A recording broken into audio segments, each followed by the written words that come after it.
potes, j'espère que vous allez bien. On se retrouve pour une nouvelle vidéo les potes.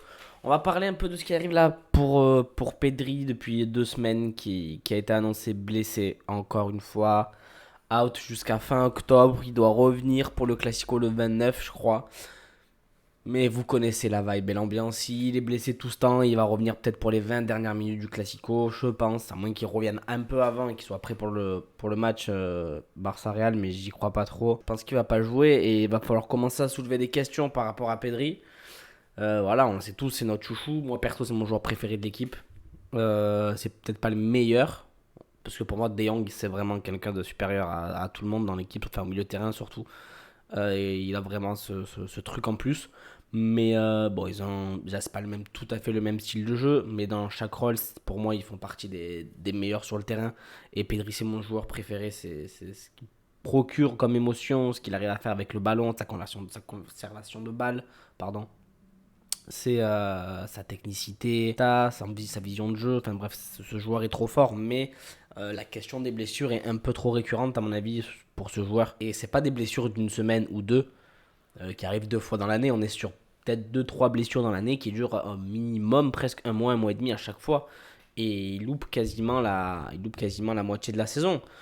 On peut voir avec Araro, c'est pareil, c'est des moins grosses blessures. Là, il est censé revenir après la première trêve, l'Araro.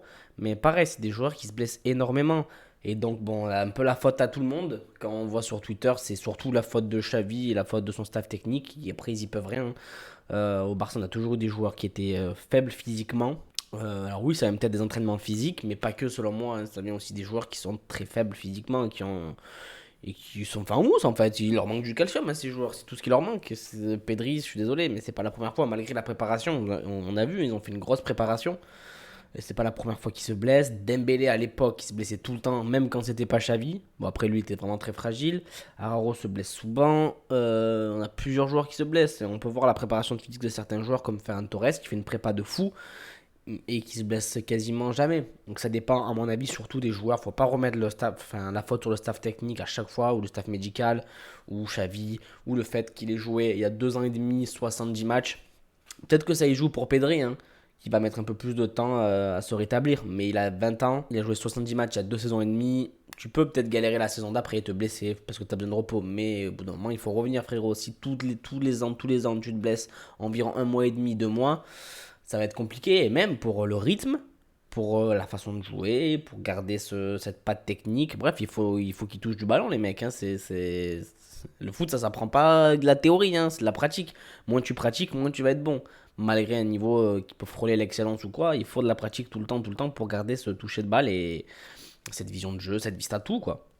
Il faut énormément de pratique. C'est comme tous les sports. Si dès que tu vas pas pratiquer, tu vas revenir. Il va falloir du temps pour revenir à ton meilleur niveau. Plus tu enchaînes une blessure derrière, ça va être pareil. Et voilà, on peut voir avec Dembélé qui avait un niveau vraiment incroyable à Dortmund, qui est un championnat peut-être plus facile que le championnat espagnol, mais qui avait un très bon niveau, même à Rennes. Et au Barça qui avait fait des bons débuts. Et après, enchaîne les blessures, ben forcément. Voilà, il a jamais marqué l'esprit au niveau des stats Dembélé, malgré que sur le terrain, c'est un joueur qui fasse beaucoup de différence et qui fasse du bien à l'équipe. Bref, on va continuer à parler de Pedri, mais je disais surtout que voilà, pour Pedri, moi j'ai peur que ça continue à s'accumuler derrière en fait et que ce joueur ne se remette jamais et se blesse continuellement durant toute sa carrière. Et ça serait con parce qu'on compte énormément sur lui, parce qu'on a très peu de joueurs de ce style maintenant, un peu à la Pedri, j'ai envie de dire à la Xavi de l'époque. Et d'ailleurs, il me fait plus penser à Iniesta, moi, dans sa façon de percuter au milieu de terrain, je sais pas.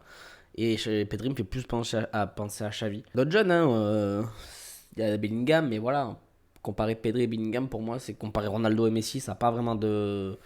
On peut les comparer pour leurs statistiques si on veut, mais Bellingham va être un meilleur buteur et Pedri va être un meilleur milieu de terrain selon moi, en termes de milieu, de vision de jeu, de qualité de passe, de qualité intrinsèque pour être un milieu de terrain, je parle. Pedri sera meilleur. Après, en termes de finition, de retourner des surfaces, peut-être lire le jeu offensivement, s'il y a une paire de balles, être à la récupération plus vite, Bellingham sera peut-être meilleur. Mais en tant que milieu de terrain, je trouve Pedri meilleur et il va pas le rester, hein. S'il continue à se blesser, il va pas le rester très longtemps, hein. Il va falloir commencer à songer à une option de ce style au Barça supplémentaire, je pense. Parce que si le mec continue à se blesser encore, imaginons il se reblesse dans la saison encore un mois, ça va faire beaucoup et on va en avoir besoin pour les gros matchs là. Il va rater la phase de poule de Ligue des Champions, le début en tout cas. Heureusement, on a une tirage assez facile, hein. On prend Porto, Shakhtar et Antwerp, Antman et la Guêpe, là je sais pas c'est quoi comme équipe. Mais il va quand même nous manquer, heureusement qu'on a pris Gundogan.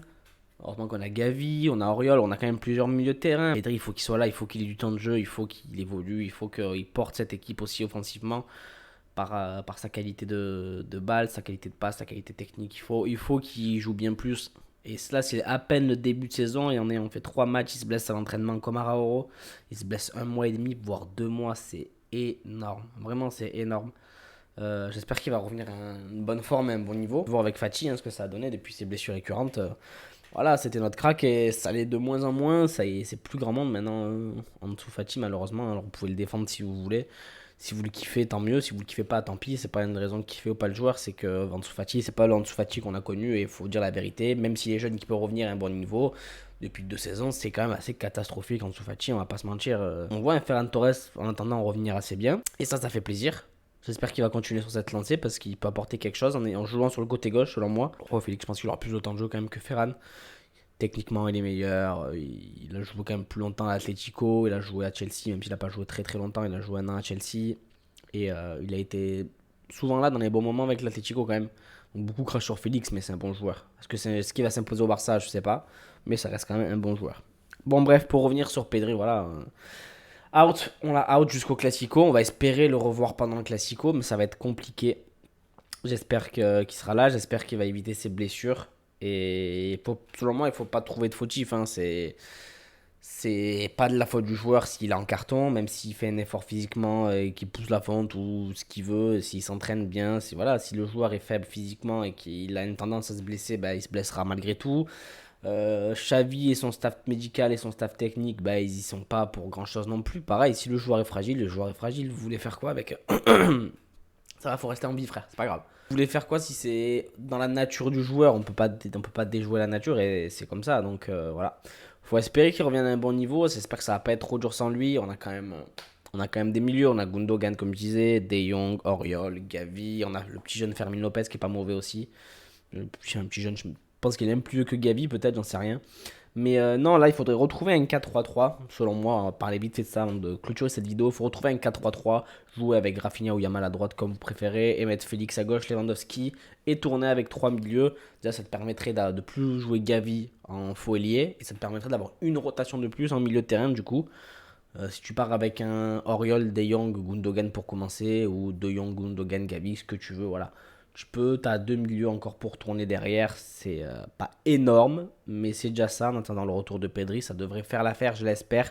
En tout cas, on va lui souhaiter un bon rétablissement de petit chouchou. J'espère qu'il va vite se rétablir et qu'il va bien se rétablir et qu'il va revenir au meilleur de sa forme parce qu'on va en avoir besoin pour cette saison qui va être longue selon moi et loin d'être facile.